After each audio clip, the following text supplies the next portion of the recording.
Okay, we'll go ahead and call today's Zoning Board of Appeals meeting, March 9th, 2026. Call the meeting to order. We'll start with roll call. Ms. Steck or Ms. Williams? Let's see. Mr. Miller? Here. Ms. Tomich? Here. Ms. Rott? Here. Mr. Carr? Here. Mr. Russo? Here. Ms. Caputo? Here. Ms. Stroker? Here. Like, who else? Oh, like Kristen. Who's Kristen? Mr. Beach is not with us today. Mr. Barron is not with us today. Did I get everybody? I think I got everybody. Perfect. Everyone else is? Yep. Thank You do have a form. We do need, I did receive notice from Mr. Barron and Mr. Beach. So we will need a motion to excuse them. Okay. Might a member of the board make a motion to excuse the absences of Mr. Beach and Mr. Barron? I will. I make a motion to excuse the absences of Mr. Beach and Mr. Barron at the March 9th, 2026 Zoning Board of Appeals meeting. We have a motion, a second? I'll second. Motion seconded. All those in favor say yes? Yes. Yes. All those opposed say no. All right, motion passes. First up on the agenda is the approval of the agenda. Agenda was provided via the new website, also posted online for the public. Are there any adjustments or modifications to the agenda as published? Having heard none, could there be a motion to approve the agenda as published? Motion to approve. We have a motion to approve the agenda. I'll second. Motion seconded. All those in favor say yes. Yes. Yes. Anyone opposed, say no. All right, the motion passes. Our agenda is official. Up in the agenda, after the approval of the agenda, we have the approval of the minutes. We have not met since December, so hopefully we're not rusty. I know myself, Robert's Rules of Orders, I may go out of context, so please keep me in line. But those that were present from the December meeting, we had one case. We also had a topic that was made into old business for today, the bylaws. Has everybody had a chance to review the minutes, and are there any comments or adjustments to the minutes as published? I have a few corrections. Okay. They're minor, but on page 1 of those present, my name is spelled incorrectly. Sorry about that. That's okay. Under approval of minutes, Mr. Russo's name is spelled incorrectly. And then on page 3, the second large paragraph from the bottom, second sentence, is supposed to be his, and it says H8S. So those are just nitpicky. Thank you. Thank you. Sorry Yeah. about that. Sorry about So No, it's okay. Which paragraph was the H8? Page 3, second to last. Gotcha, thank you. Yep. All right. Having made the suggestions to the corrections, might there be a motion to approve the agenda as corrected? Minutes, sorry, thank you. That didn't take me long. Motion to approve the minutes, subject to the amendments made by Ms. Rott. Okay, we have a motion. Second. Motion seconded. All those in favor say yes. Yes. Yes. Anyone opposed, say no. All right, thank you. All right, next up, we have public comments on items that are not on the published agenda. Is there anybody here to speak on items that are not on the agenda? Okay. Having heard no comments from the public, we will, on items not on the published agenda, we'll move on to old business. So if we remember, back in December, we got a draft version of the Zoning Board of Appeals bylaws. It was a best practice identified by the Redevelopment Ready Communities Program. I think at the time, most of the board members hadn't seen it much before the meeting, so Hoping the board has had a chance to go through. Are there any comments on the bylaws? Has anybody had a chance to review? I do have one question, just to make sure. On page 5 of the draft, subsection D, maybe I'm missing something. In that paragraph where it says agenda items E, F, and H shall be eliminated, is that a typo? Item, let's see. E, F, and H. Instead of numerical? Oh, probably. That was the only thing that I noticed that I had a question about. C, A, P.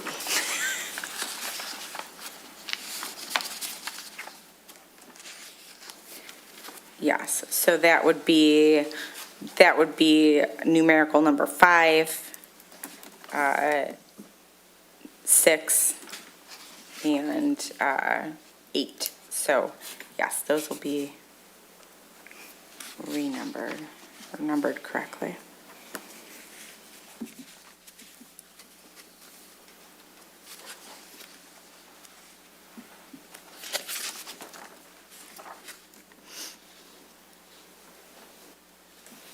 Okay.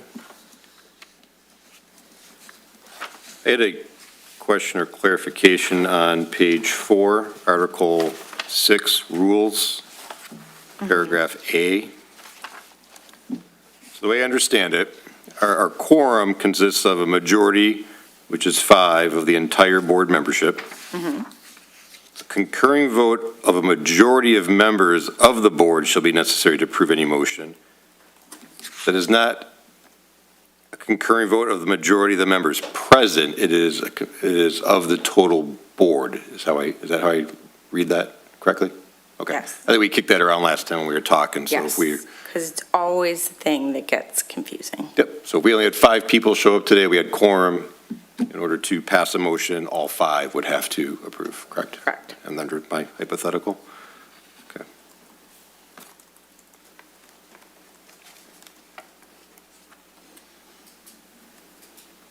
Are there any other questions regarding the bylaws?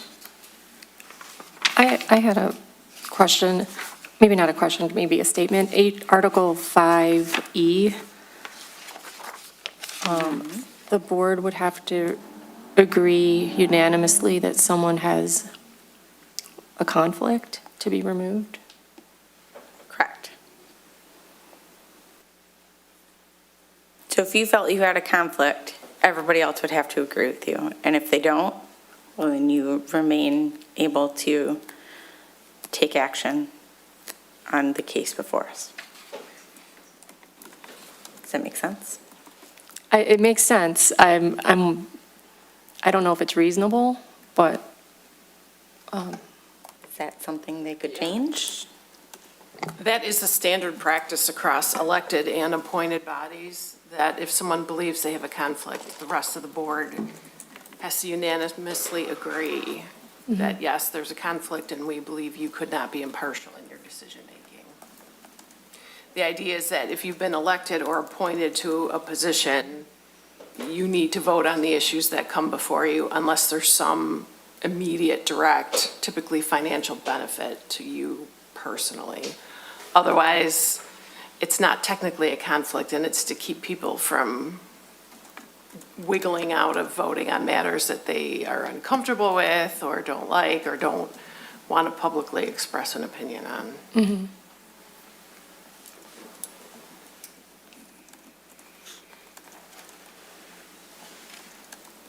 And that is, as you described, industry standard in the Yes, boards? that's and- how I've been advising clients for 27 years, as would all my colleagues. so if we don't have a quorum, then is it at a board meeting that it would be discussed, the conflict? Or would it be offline, or how does that happen? No, it needs to be disclosed publicly at the meeting, at the time the matter comes up for consideration. And then if we don't have a quorum to have all a unanimous vote, then The matter would have to be postponed. okay.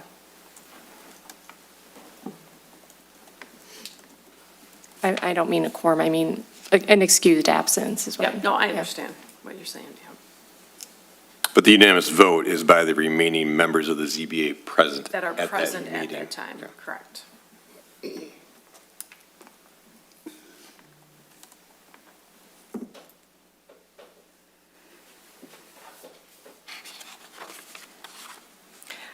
But E says, E doesn't say that.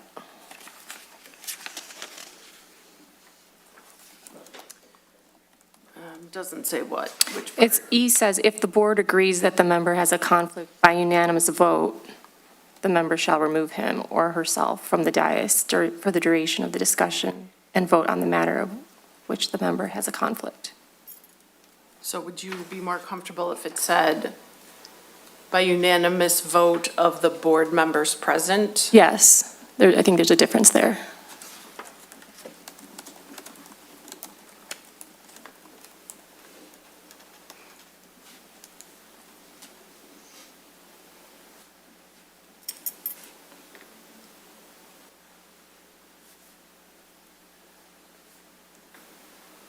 I didn't pick this up earlier, but if I read that, so if the board agrees that the member has a conflict by unanimous vote, the member shall remove him or herself from the dais for the duration of the discussion and vote on the matter on which the member has a conflict? The discussion and vote. And so they're removing themselves from the dais and removing themselves from the vote. Correct. Okay.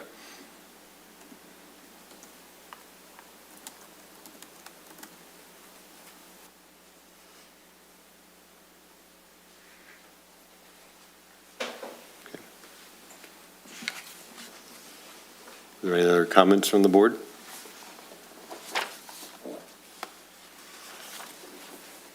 I guess for discussion, does the board want to table this for another month to review one more time, or do you want to take action tonight? We haven't had bylaws for the 4 years I've been here. I don't think we're going to go out of trouble if we don't have them, but it would certainly be No, but encouraged to have them. it's definitely encouraged to have them. I move to table for 1 month to review the revised bylaws. I'll second it. Okay, we have a motion to table it. It's been seconded. All those in favor of the motion to table the ZBA board approval of the ZBA bylaws, say yes. Yes. Yes. All those opposed, say no. Okay, unanimous. Could we ask for a updated version, maybe a week or two before the next meeting, just to, Sure. thank you.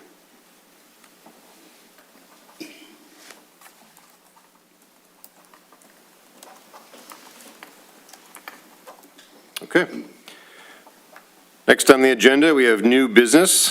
First, under new business, we have case number 1440 at 31671 East Bellvine Trail. Ms. Steck, would you mind giving an administrative overview of the case? Sure thing. Good evening, all. So as you mentioned, we have case number 1440 at 31671 East Bellvine Trail. We do have the applicant and their architect here to answer any questions after I've done my little spiel here.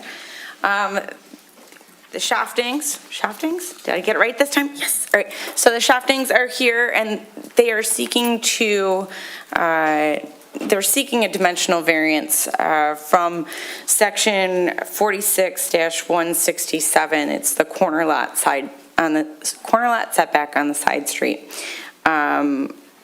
which in their case means that they have to have a 40-foot setback on the Bellvine Court side of their property. They are hoping to construct a master suite addition to that side of their home. So this is their property here on our zoning map. It is zoned RA, which is one of our larger lot areas.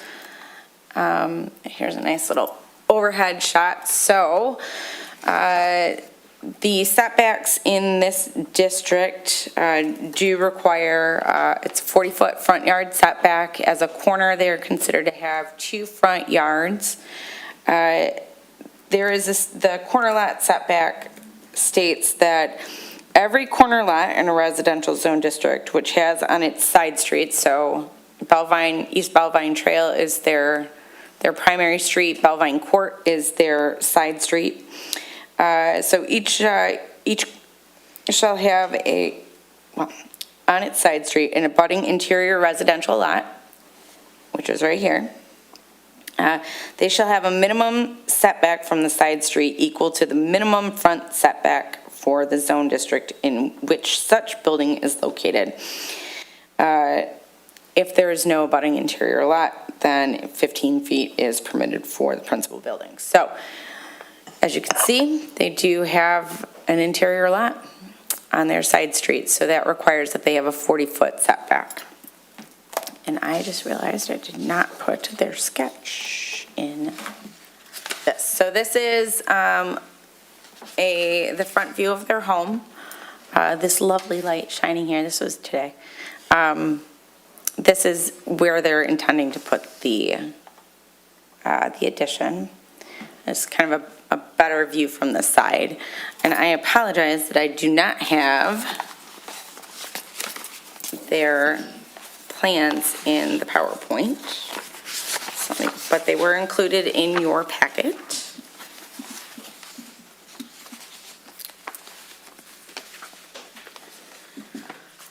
They are, let me go back to this one. They are looking to install an addition or construct an addition at approximately this point right here. I maintain this is the best trick you've ever taught me, Tim. So they are, the front of the addition would be approximately here, and it will extend backwards towards the rear of their lot. Oh, my guesstimate looking here is we're about right here. Is that correct? It's, roughly? it's actually in more to the right, but that's in general the area that's long. Oh. A rectangle along from the front, and then go straight across and back, and then return, and then reconnect back to the house. Yep. So there is a small portion of their addition that is within the existing setback, and their house is currently meets all of those dimensional standards, the front and side and rear setbacks. They are seeking to go into that side yard. I'm going to call it side yard just so we can stay kind of dimensionally together here. Stay within this setback. They're looking to go into that setback by 18 feet, which would result in a side front yard setback of 22 feet.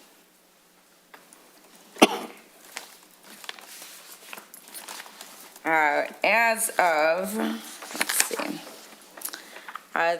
this addition is a master suite addition. Bathroom, lovely closets. There's a sitting room that would be part of this. They have supplied a narrative really outlining what their rationale is for the variance, why this location is the desired location. And I will let them kind of address that a little bit more thoroughly. But they are, it really, the way their first floor is currently laid out to go off the north side of the house. To go off the north side, this would be at the garage. The kitchen is right beyond here. So really, the flow of the existing home does not lend itself to constructing the addition off of the north and west side of the house.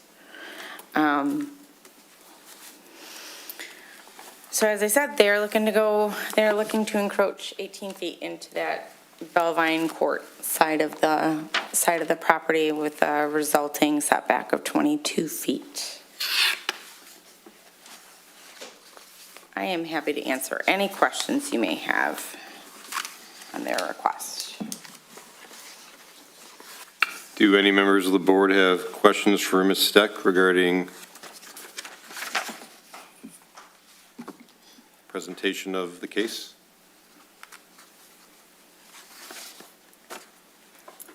I do. What is the typical side yard setback in this district? This is 15 and 10 feet respectively.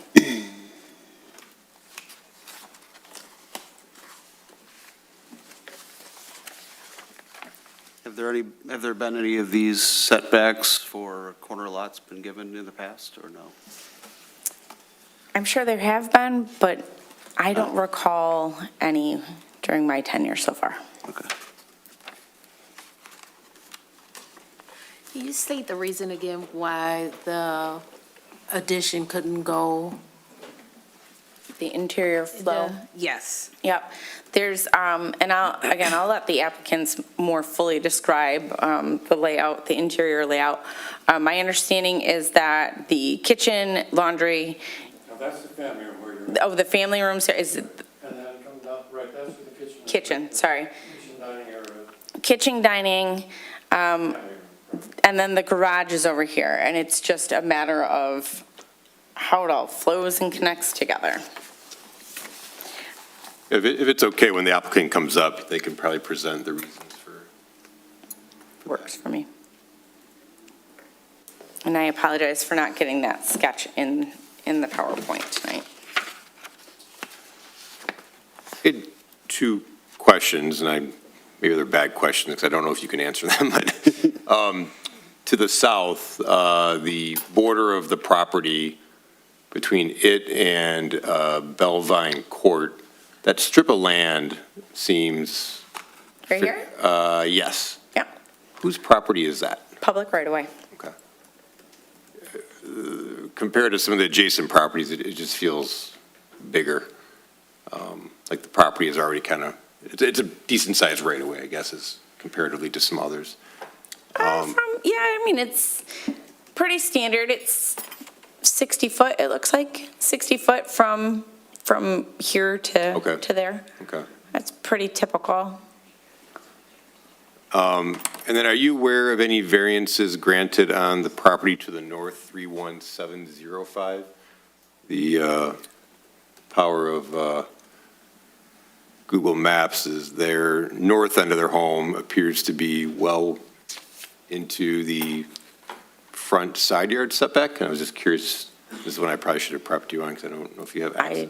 I did not look into that. I don't know if you can pan down in that view that you have there. The 31705, right? Yeah, there's appears to be an addition on the north side. I would look it up if my computer wasn't deciding to not turn on. I think the addition is up, didn't go out.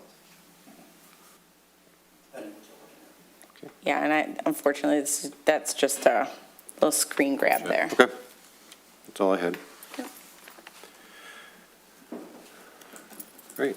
If no further questions from the board to the staff, we'll ask the applicant or their representative to come up. If you don't mind just stating your name and address for the record, please.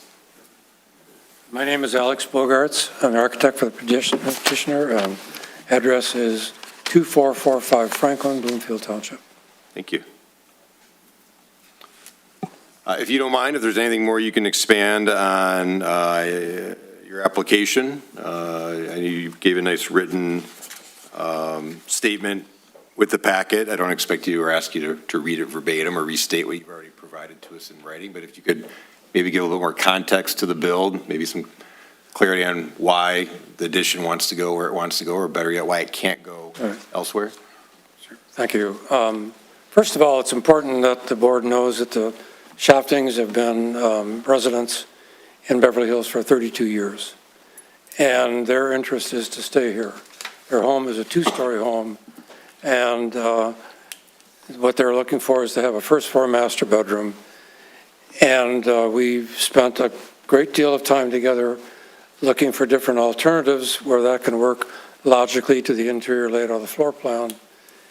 And the only one that really works the best is to where we are proposing in the documents you have in front of you that we've provided in our sketch form here, where that is to the side of the house or the south end of the house. Because what it does, it enters off of the living room area there into the, accesses into a small hallway and then into the bedroom. So the logic of the bedroom is really just stands out to be there and not to be traversing through other rooms in the house to get back to a different place. We've talked about doing a second floor with an elevator and things like that, but nothing really gets them where they want to be. They want the comfort and ease of being at a first floor master bedroom home, but to remain in the location they are. It's a beautiful, large lot. It's in a great location, and we have, as I said, spent a great deal of time evaluating this before we came before the board with our question. One of the important things to note is that the Shoftings did take and go around to their immediate neighbors, and there are 5 neighbors that they talked to. The Flynn's, the Byerlines, the Bugs, the Allens, and the Cart Villa Blancos that are all immediate neighbors to this house, and they spoke with them, they showed them what they were doing, and they were all okay with what we're planning on doing. They're okay with the variance. I don't know if there are others and that they haven't had a chance to talk to that have any comments, but it seems by and large the immediate neighbors seem good with it.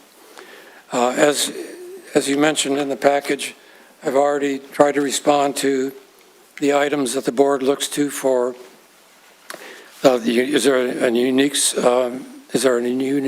situation of the property and so forth. Is there appliance to the zoning compliance to zoning board criteria unreasonable to prevent the owners from using their property.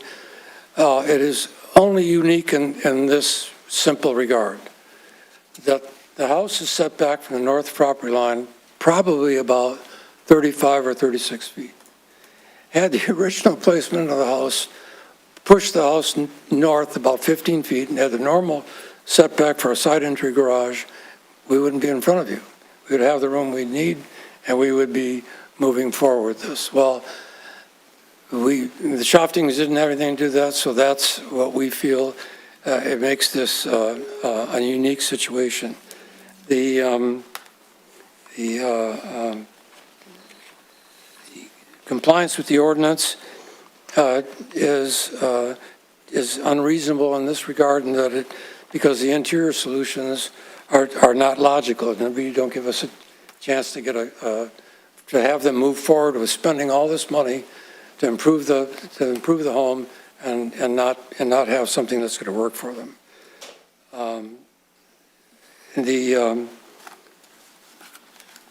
As I mentioned, the alternative locations are what makes the conformity to the zoning ordinance burdensome. And then finally, we don't feel that the addition will negatively impact the neighborhood. In fact, we think, if you look at in your package and at the front elevation sketch, we think it's going to dramatically improve the community.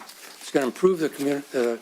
Certainly is going to dramatically enhance the front elevation of their home, and it's going to do nothing more than contribute positively to the neighborhood and the community by them making a greater investment in this parcel, staying in the community, and enhancing the home.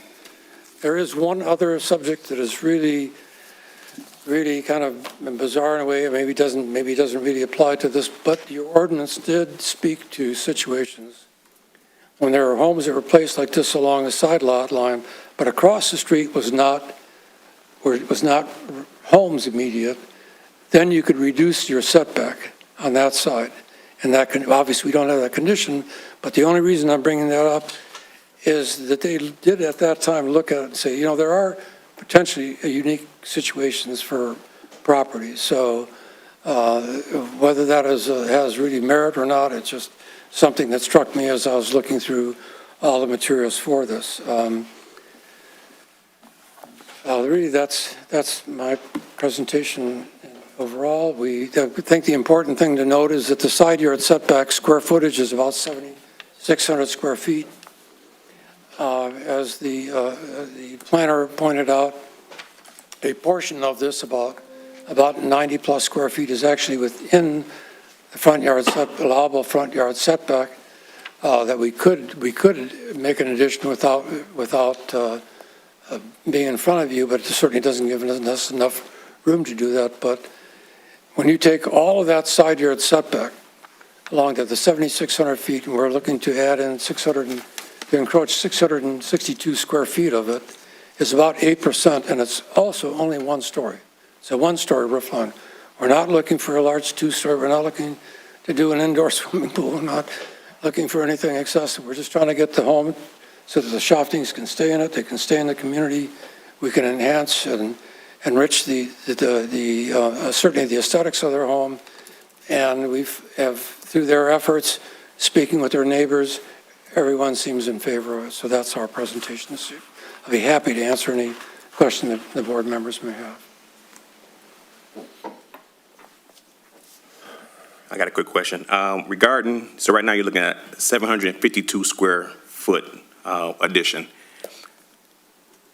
Did you explore the possibility of making that smaller so it fit into the actual 40-foot setback? And if so, what would that look like? Yeah, well, that's a great question. But the problem is that that is such a small, if you look at that, at the one site plan sketch we did, it's just that small triangular area that's only about 100 square feet.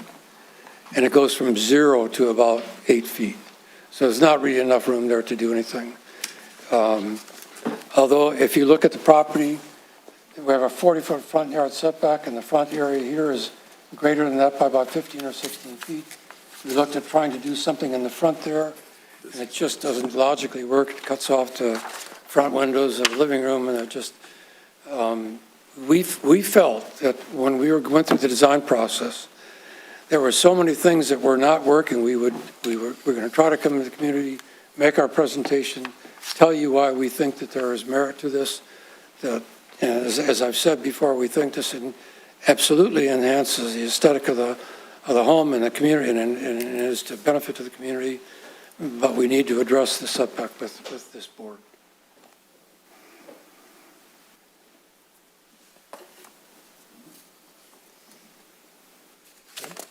Any additional questions? Not right now. Other members? So just for the layout, I'm just looking at, there's a ton of room on the one side or behind, because it's pretty much the whole addition's falling into the setback, which I understand in the layout of the home. I think that does look good in the sense if you're trying to, match either side of the home. As it comes to like the garage area or anything like that, have you explored like shifting the garage or doing something like that? We did all of that, and in every instance, we even looked at one, which is exactly what you said, of pulling the garage forward into the front yard setback, but it's still you're faced with the practical problem of walking through the kitchen, the dining area, and the family room to get to that space. And it's just, if that design opportunity would have played out, we wouldn't be in front of you because we would have gone forward that direction. But it's not what they want. That really doesn't work. It's not logical, and it doesn't give them an opportunity to do an addition that really works logically interior for the home. So that's that's why we're in front of you. It also encroaches on our neighbors, so the two houses right there are driveways butt up against each other. If you don't mind, if you'd like to speak, if you could step up to the lectern, and the microphones don't pick up your voice for those viewing not in person. And if you don't mind just stating your name for the record. Okay, my name is Joanne Shofting. I'm the homeowner at 31671 East Bellvine Trail. What we were saying is that the back end, we would have really been on top of our neighbors if we would have gone out, because the driveways literally butt up against each other. So when you go out the drive, there's a little piece of grass in between our neighbor and them. So if we would have gone out to that side, it would have, besides not flowing inside the house, but also it was our neighbor consideration that it would have encroached on them a lot. So, and right now they have 3 little girls, so we didn't want to do that. Thank you. Thank you.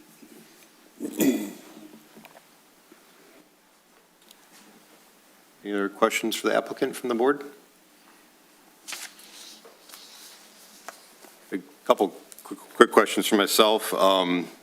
We didn't get a floor plan of the existing home, so I think I can understand, or we have one, but the line weight's really light. I can't tell what the function of the spaces are. So just my own clarity, the entire west elevation that faces the rear yard, what is that space today? Sure. Well, if you look at your drawing, and this is the addition area, this bay window is in a small sitting area. Then it's the kitchen and breakfast nook area here, and then this is all the family room. And this is the den at the front, classic foyer here, and the living room with the great room here in that part. Is that? Yeah, so I noticed you didn't say bedroom, so there are no bedrooms on the first floor There are today? no bedrooms on the first floor now. Okay, thank you. And then what is the approximate size, if I'm reading the addition correctly, the east starts with a bathroom closet area that has more of a protrusion into the setback, and then it skinnies up a little bit, goes into a bedroom, and then goes into a sitting area? Correct. What is the approximate size of the bedroom from north to south? The bedroom's about 14 by 14. Okay. The great room is about, the sitting room is about the same, and the bath area, as you can see, takes a greater portion of that. By the time you do the bathroom, 2 walk-in closets, creating a hallway coming off here. We didn't want to have a door coming directly into the bedroom. Wanted to step into small hall area, then step into the bedroom, and from the bedroom down into the bath. We haven't developed this out because until we get a direction from the community, there was really no point in us going through and finally designing the area. But Sure. this, I can tell you, this is conceptually where we want to be. We talked about, we looked at some other different solutions, and this is the one they like because and this is, I know it has nothing to do with what we're the issue this evening, but when this is built out here this way, it also affords a privacy to their rear property, their rear yard area that they don't have right now. So there's that's secondary benefit. Okay. And part of my questioning is I can appreciate the need to have a first floor bedroom, especially if the residents are in need of a first floor bedroom and not needing to elevate. But at a 14 by 14, what would you say the average size of a master bedroom or single bedroom is in standard for living? Well, that certainly varies with the level of home, but for a home this size, I would think that's very modest bedroom size. So I would say if typically 13 by 18 might be a normal size bedroom, master bedroom suite. We'd certainly like to see something about 15 by 18 or so, but that begins, the scale of that is really larger than the scale of what we are at for the entire home. So we think this is proportionally correct in terms of where they want to be. Having a sitting room off their bedroom is a very important issue for them. So that's why we've included it in the design. They want to have that secondary relaxing space that they can have, and that they can have immediate access to their rear yard. And so we went through a lot of design work on that until and that's the direction we'd like to go in if the board were to grant the approval. And part of my questioning is if, understanding that we need places for people to sleep and live on the first floor, maybe a sitting room would be considered a non-necessity, but if the sitting room was to be removed and to try to pull that encroachment into the easement to a lesser standard, I guess what I'm trying to get at is that southwest corner of the bedroom at 14 by 14, you really couldn't bring that in at any point, could you? Certainly, the answer to that is yes, of course that could happen. Instead of us asking for this line here to be the 18-foot encroachment into the 40 feet, or the 22 feet here, could it be 24 feet?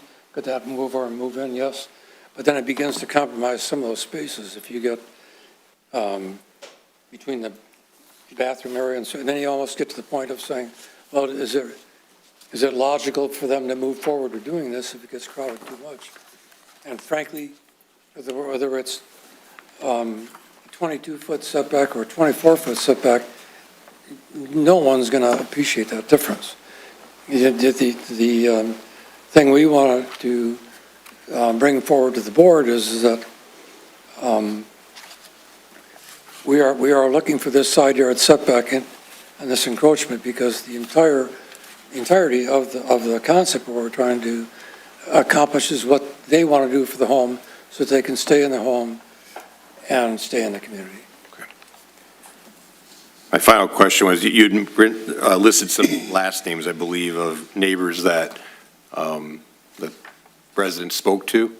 Not knowing those persons, Ms. Steck, do you mind pulling up just the previous page? It has like the addresses on the more, yeah, that one. Were those persons that you spoke to at 31655 to the west, 31637 to the southwest, 31621 and 31551? Correct. Okay, thank you.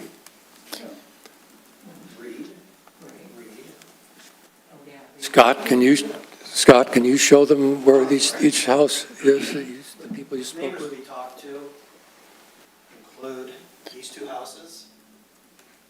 Sorry. It's also touchscreen. You touched before I got to Warren. Oh, I It's touchscreen. And then we talked to these two. Okay. And then 705, right next to us. Oh, yeah. And the 3160, This one here? Yeah. They were out of town. okay, They're in Florida. okay. 31551, Which one? the other corner. This one? Yeah. We can get her approval. She's 80-some years old. She loves us to death. And then there's another And one. then there's a woman back here.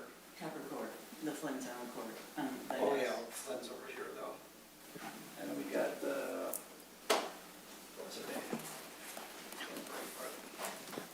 Thank you. Sometimes we have petitioners that come in and say they talk to the neighbor, and the neighbor lives a quarter mile down the road. You know, go ahead. So, just wanted to clarify, so. Understood. That's all my questions. Okay, thank you. You can have a seat, and we'll continue on. At this point, we will open up the case for public hearing. Are there any members of, I guess first off, Ms. Steck, did we receive any written or other forms of agreement or disagreement or opinion on the case from the public? No. Okay. No. Is there anybody here from the public to speak on the case?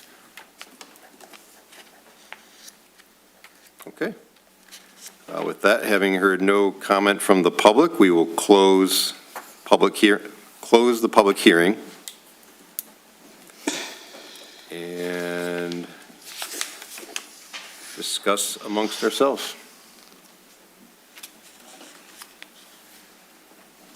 I guess I'll start just with the interim. We haven't had a corner lot. I actually went up into my files since 2022, so corner lots are always fun because of the whole front yard is your side yard. So we haven't had to talk about this in a while. Has there been any cases that have come before like this, or? I think the last corner one had a sunroom existing that they wanted to tear down and put in a slightly larger sunroom. Okay. So it's a little different. It wasn't a full new addition, but as we say, each case stands on its own as well. Yeah.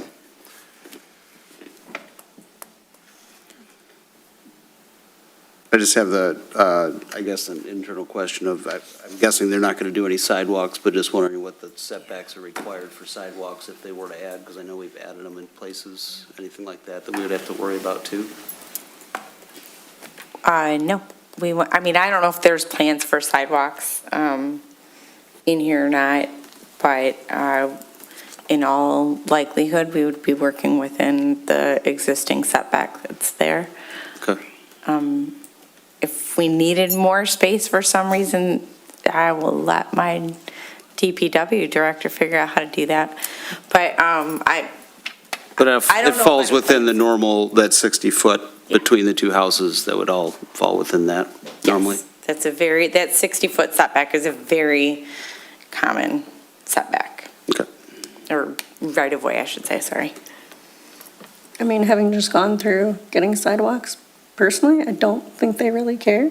They dig them up and they Well, lay them yeah, down they'll where do they what they want to do want. it. So I think that's a little bit beyond us. Yeah.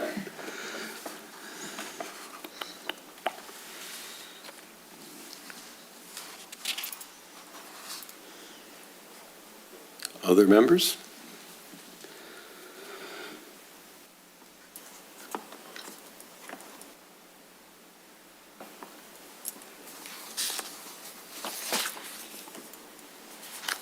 I like the addition aesthetically, but I do think that's a substantial variance that we'd be granting in comparison to what's allowed. I agree. Okay.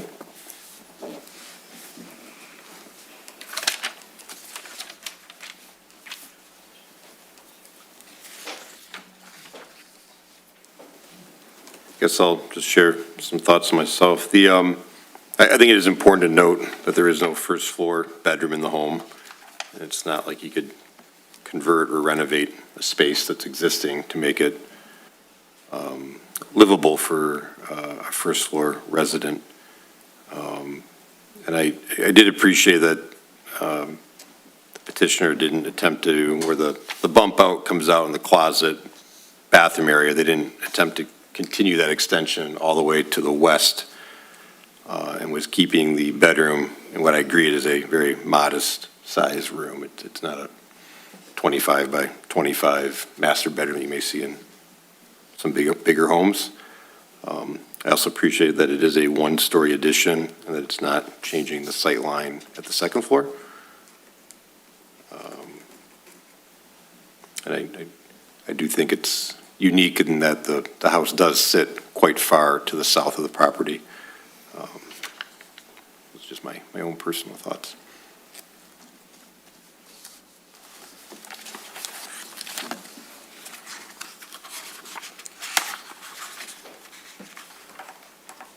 Okay. Anybody thinking about making a motion or furthering discussion?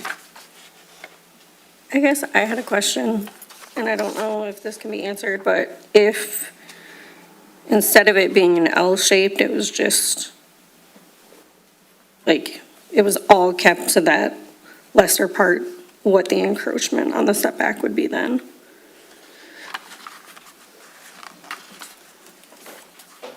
If you don't mind coming back up, I have a follow-up question for you. Sorry, what was the question in terms of which, how, So rather than having it be like L-shaped, yes. if it was all just straight from the smaller part, what would the encroachment be? Well, we would, if the extreme southwest corner of the sitting room were to remain, or to take that point and go straight east with it, you're saying? And you could, we could extend it down to the front a little bit, that's certainly possible. But the problem is the southeast corner would still be the one we would have to be asking a request dimensionally from you. What we did is the blue line, the light blue line, and the setback here shows the parallel distance from the right-of-way. If we pull this forward, it's certainly back from that, but this point here still would remain. That we could look to maybe shifting this 2 feet and pulling this down so this area doesn't pump out. That's certainly a possibility. If we want to work that out dimensionally, I guess we could figure out how to get some specific numbers for you. I guess the point is even with that, we'll still be back in front of you asking for a variance to the setback. I'd like to proceed with this setback request because it really gets them exactly what they want in terms of plan. If we need to modify that and you want to table us and have us go back and come back with some new dimensions, we're happy to do that if then the board is seeing that as a forum to move forward with the approval on this. And one question is really in the back of the house. What is back there right now, and what is keeping it from going to the back of the house? But for some of the things you mentioned about the flow of the house.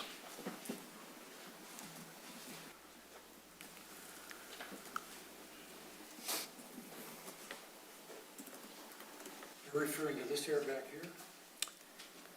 Okay, let me start this way. This is the front of the house, the side. This is a straight line. You can see. That's fine. That's Just good. keep going. No. I don't know how to make that stop, so you just, you're good. So this area this is all the kitchen nook area along here. This is the family room here, and this portion here is the garage.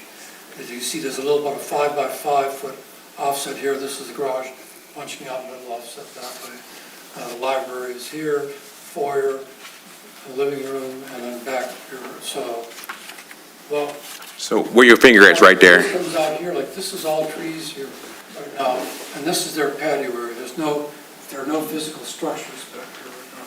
Is that your question? Yes, so that back there is a patio area back there. It's just all patio. There's no cabana, there's no building of any type.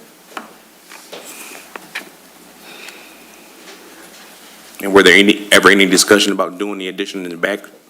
Oh, yes, that's what I was saying earlier. We've looked at several. There's a 40-foot front setback, and I'll mark it on that one here. Is this one here. There's about 15 feet in the front yard, but to try to get enough area to make that work, it just simply wouldn't work. I even looked at possibly to say, abandon the living room to try to make this work. And then just, as we went into each of these different design studies, the plan became more and more bizarre, and almost to the point where you would say, well, look, this is not going to work. Don't go in this direction. If we can't get this to work, then I don't know what their long-term plans are. Now, when you say bizarre, does that have anything to do with could it affect the structural integrity of the home when you say bizarre, or is it just bizarre as in layout? The term bizarre just meant the design layout. When you actually get into looking at the plan, what works best. At least in our practice. Microphone, please. Oh, you got to come back up to the podium. I'm sorry.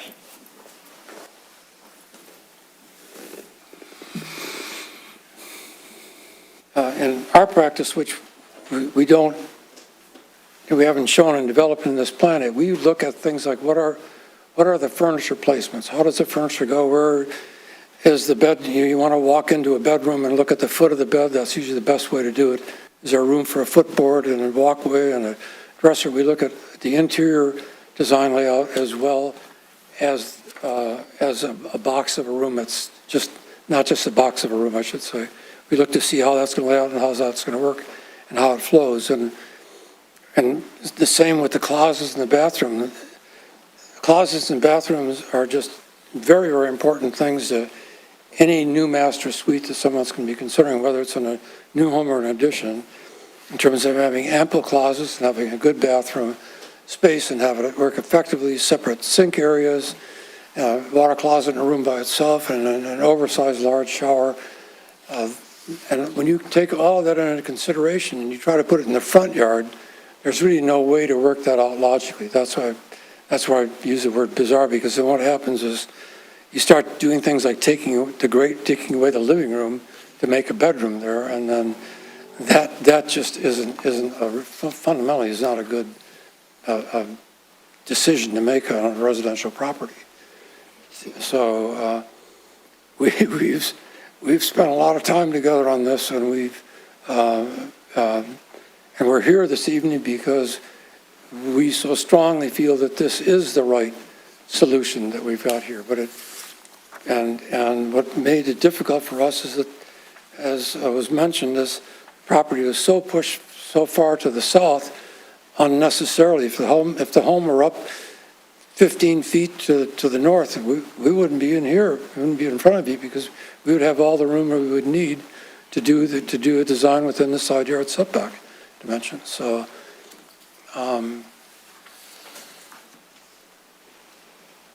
I think that at least we've tried, and from our point of view, we tried to answer all the questions that the board uses for its criteria. We feel we've responded to those in a logical and honest and reasonable way, and we are here because we think what we're asking for is reasonable. And we think that it is, in terms, certainly it gets them where they want to be from the home lifestyle, but what it does is it enhances the community, it enhances the streetscape, and enhances the neighborhood. And for us, it's all positive things for the community.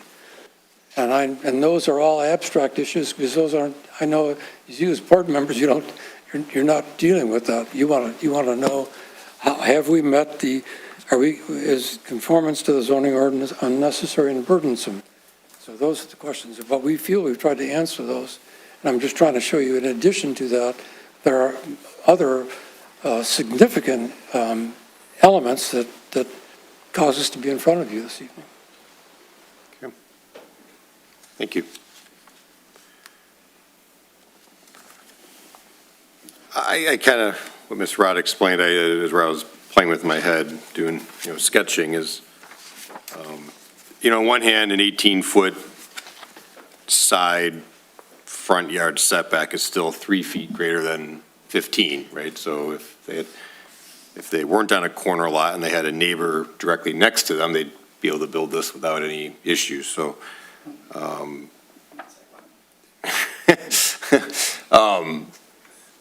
so part of my struggle is acknowledging that they're trying to go more than 22 feet encroachment and get up to that 25 feet and be into the 15. I would feel very strongly one way. But as I'm going down our list of criteria, I don't know what's presented if it's the least relief required. As Ms. Rod explained, and I wonder, the dilemma is if the board makes a motion to approve and it doesn't get approved, or there's a motion to deny and the motion to deny gets voted on, is you wouldn't be able to build anything similar to this for a duration of time. You'd have to reapply and pay fees. And so I don't want to tell you what to do, but I think it might be worth, at least in my mind, and I'm not speaking for the board, tabling it and seeing if you could reduce the encroachment so it's a little bit less of an impact. But We're certainly would be happy to take that time and let's look at that. And you will agree with this? No. Oh. Sorry. Okay. Thank you.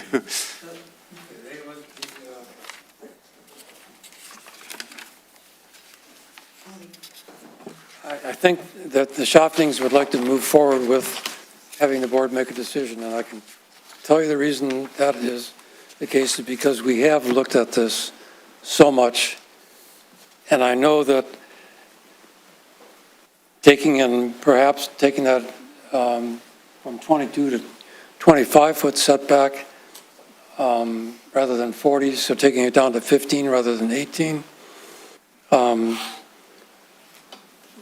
that is something that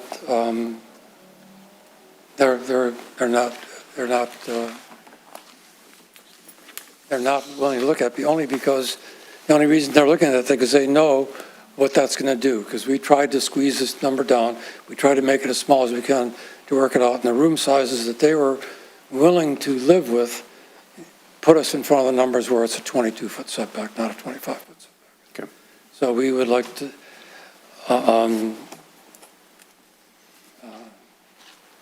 if the Shoftings are interested in a board action this evening, Okay, thank you. if you could please do that. Absolutely. I'm Scott Shofting. I live at 31671 East Bellvine Trail. I just want to address the amount of time and cost that we have spent on this design and where we ended up. Mr. Rusall, we did look at the backyard. We did look at the north side of the building. You know, according to the comment that was made earlier, if we went out to the north side, like my wife said, we would have been real close to our neighbors. So we looked at the backyard, and that would encroach on our design or sight lines and stuff. So really, the only place that we thought that we could build was on the other side of the house that we are proposing tonight. And when you look at the house and you draw the little lines of where we want to build, it's very small. It's 8% of the property that's on there now. So I don't understand why on a corner lot, if it was a main street, I can understand it. This is a courtyard. So we did want to address that we did look at all the other options around the house because, quite frankly, it would have given us a much bigger footprint. We could have done a lot more, but we didn't like the sight lines when we did the north side from the street. It looked like a big block of a building rather than the nice design that Alex did on the south side. So I just want to address that we did spend a lot of time and money and thought, and this is where we ended up, and we request that you approve it. Thank you. Thank you.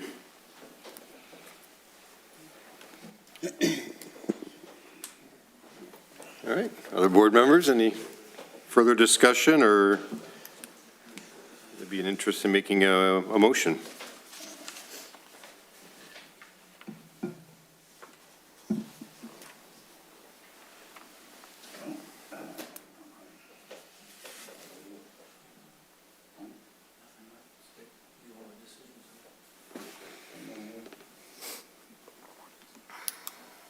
Do you want to take 2 minutes, go outside and talk in private? You got us all night.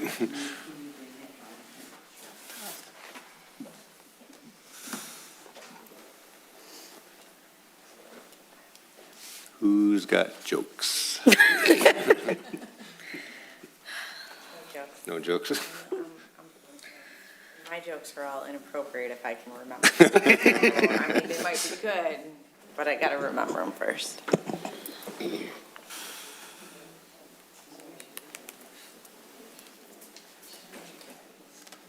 What vote do we need? Or Well, today today is just 4?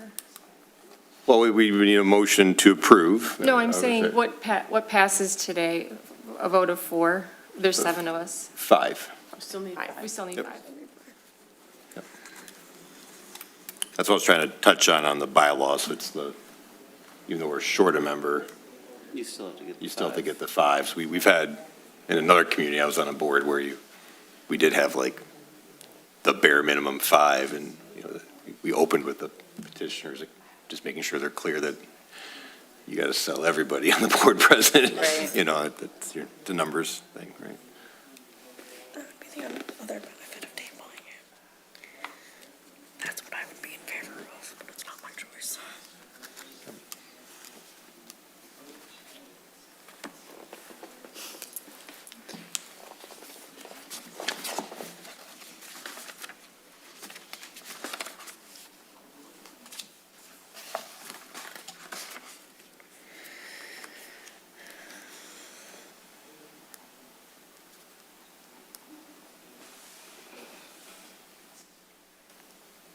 Mr.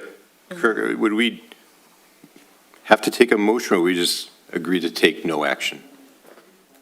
If the petitioner decided to revisit, would we, as a board, take no action, or would we vote to table it? Motion to table. Vote to table. I was reading our minutes from the bylaws, and we just said no action taken, so I was starting to second guess whether we.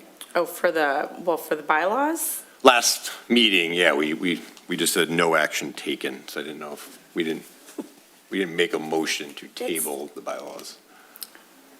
No, but that is more administrative, not an actual application, Okay. right? We have to take some sort of action on cases that are presented to us. Thank you. Yep.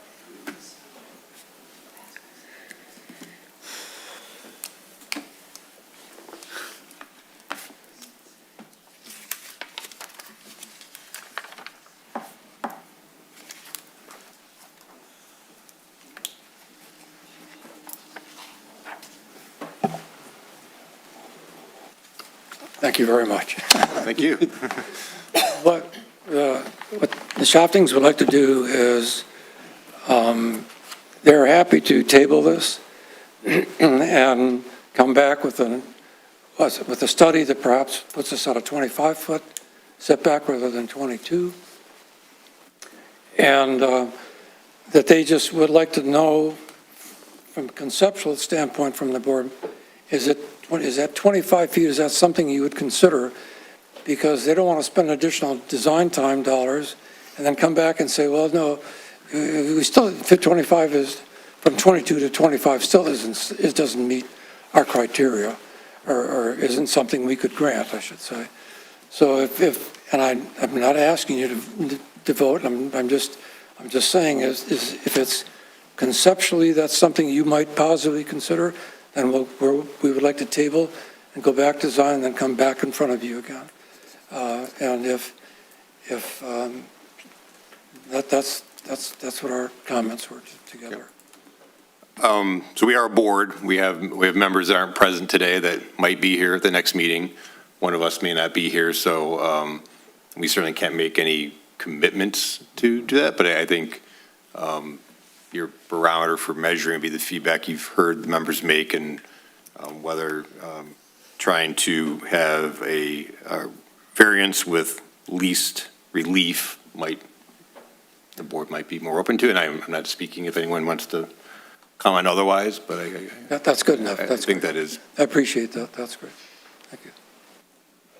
So we'll be tabled until would we be able to get on the, this is March, would we be able to get on the April board? There is no April board meeting. There is a May meeting. There is? There will be a May meeting. There is no April meeting. In May, okay. So the cutoff date is the typical time ahead of that meeting? I would have to look at the deadlines. Typically, it's at least a 45-day deadline, right? We can make that. We can be a little bit more flexible since this would be a continuation. I wouldn't have to redo the notices necessarily. But And if the board would consider it, we'd like to be tabled. Okay. Thank you for your comments. Board members? Hello again. Petitioners communicated their intent to ask us to table it so they can revisit the extent of the variance requested. Is there a motion to? Motion to table. I second. Okay, there's a motion made to table case number 1440 to the next zoning board meeting. All those in favor say yes. Yes. Yes. Anyone opposed, say no. Okay. Thank you. I will be in touch with you guys tomorrow. Yep, thank you.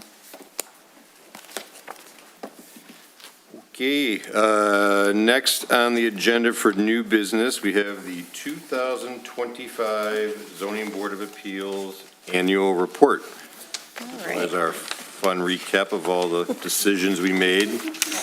all of the things, right? I think my predecessor started this with you.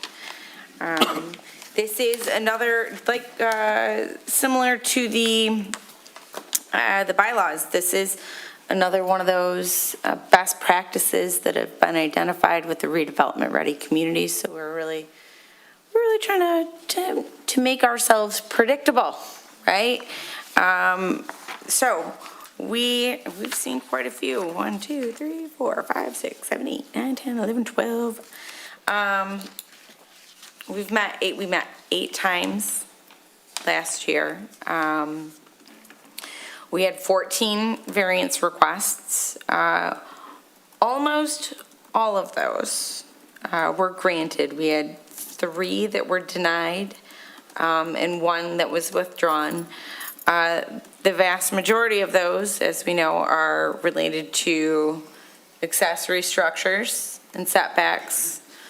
Planning Commission knows this, by the way, right? They know that we're going to need to deal with garages, and really looking at that. And that will be something that we take a much harder look at as we go through, and we're going to be updating the zoning ordinance. We will also be looking at the setbacks for all the districts to make sure that what we have is what we want, and we're going to stick with it, right? So keep up the good work, I guess, is what I can say. I think that, setback requests are, we can do all the things that we want to do to improve that ordinance and make it as perfect as we think it is, and we're always going to have those kinds of cases. I'm convinced that there's not a square lot in this entire community, as we just saw. So I'm happy to answer any questions on this very basic annual report. One of the things I would like to have in here, I have been working on it, and I have not been able to really come down with a date, but training. I would like to see us do training annually. So I know we've got a couple people training up very soon, right? But I'd like to see that added into our annual report of things that we're doing. So, but if there are any questions, happy to answer those. Otherwise, I just need a motion to accept and forward this on to council for their acceptance. Okay. Thank you, Ms. Steck. Is there a motion to accept the summary report and forward on to planning? Village council. Council, sorry, yes. I'll motion to accept the 2025 ZBA Annual Report to move to planning, Village council. to Village Council. Yeah, following my, Sorry, it's Monday. we do have a motion. Second. I'll acquiesce. Okay, motion seconded by Ms. Rott. All those in favor of the motion, say yes. Yes. Anyone opposed, say no. All right, motion passes.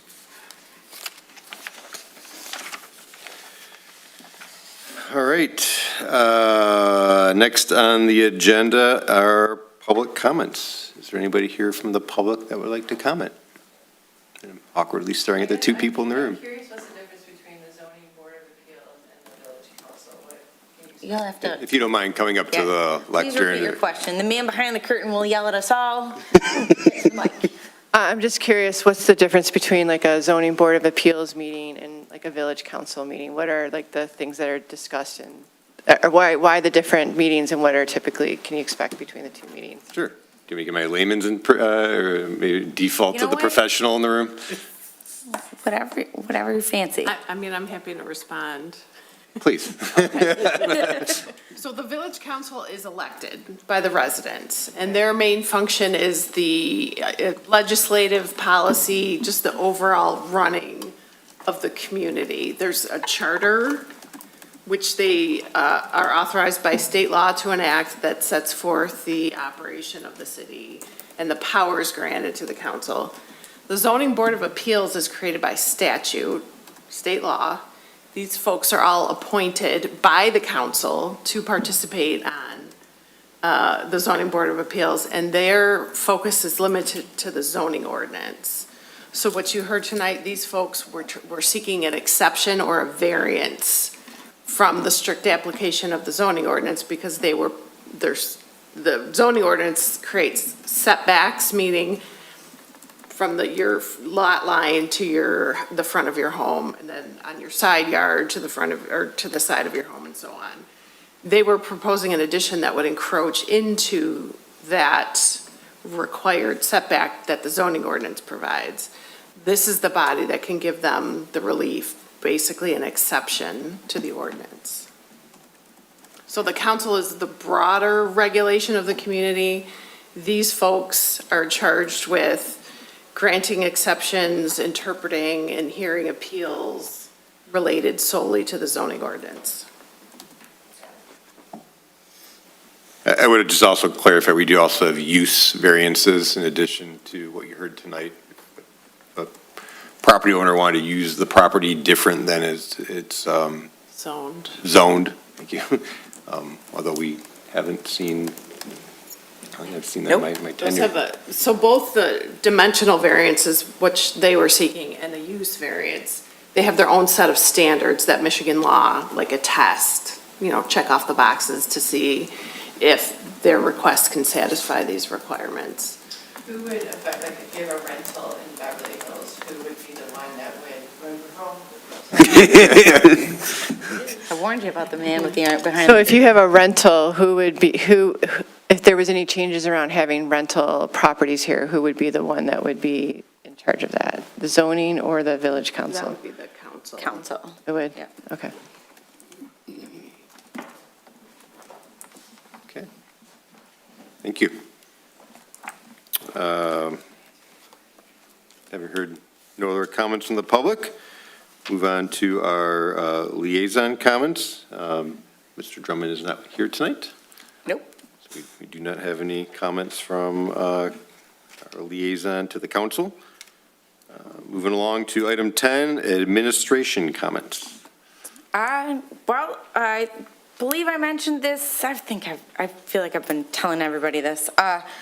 We do have an RFP out right now, a request for proposals, sorry, alphabet soup, for master plan update and a zoning ordinance overhaul, right? Those are going to be done at the planning commission level.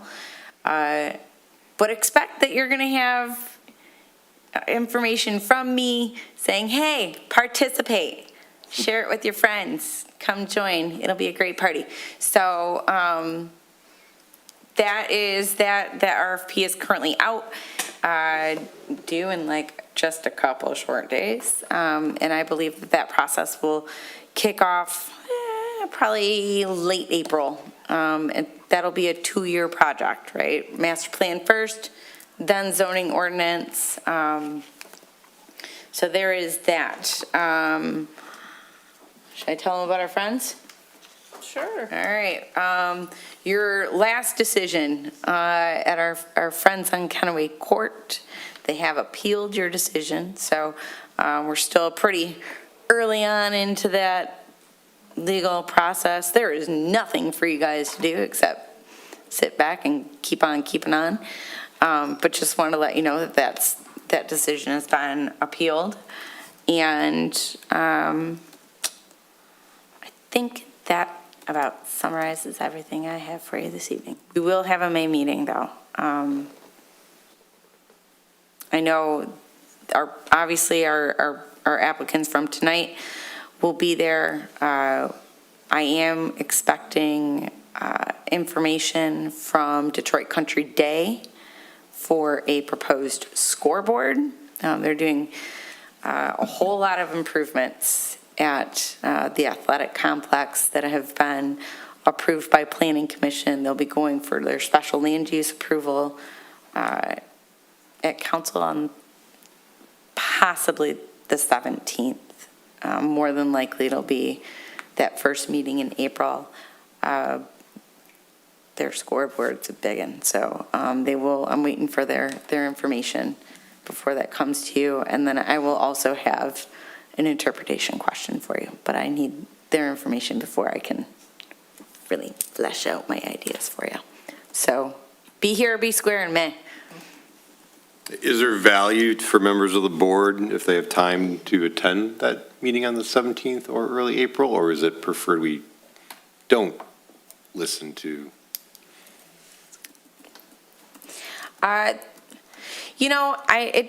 don't think it really matters.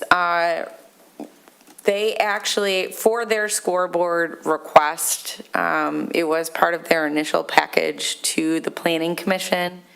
And the Planning Commission has asked for additional information related to sound, size, light, a variety of things. And Detroit Country Day made the decision to pull the scoreboard from consideration so that they can have that as a standalone project and really address all of the needs, the information needed by the Planning Commission. So whatever happens on the 17th they won't be discussing the scoreboard at that time. Can I ask for an update on zoning board training? I think we were talking about.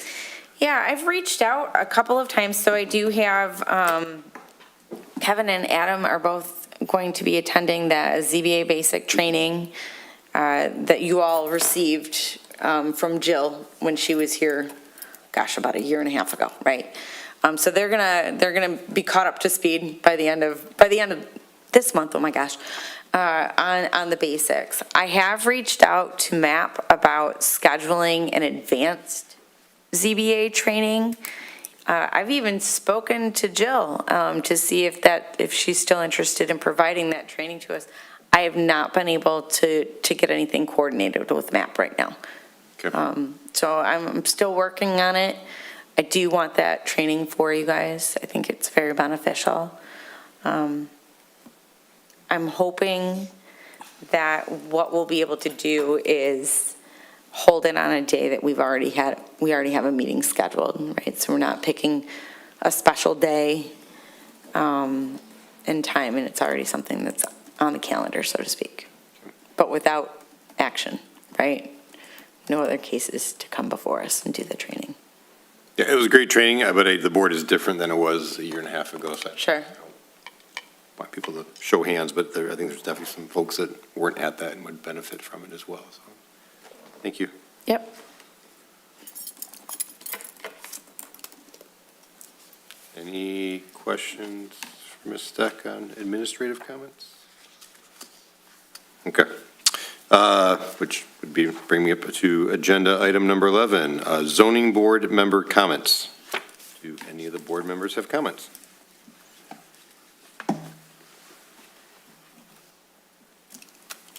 No comments from the zoning board members. Okay.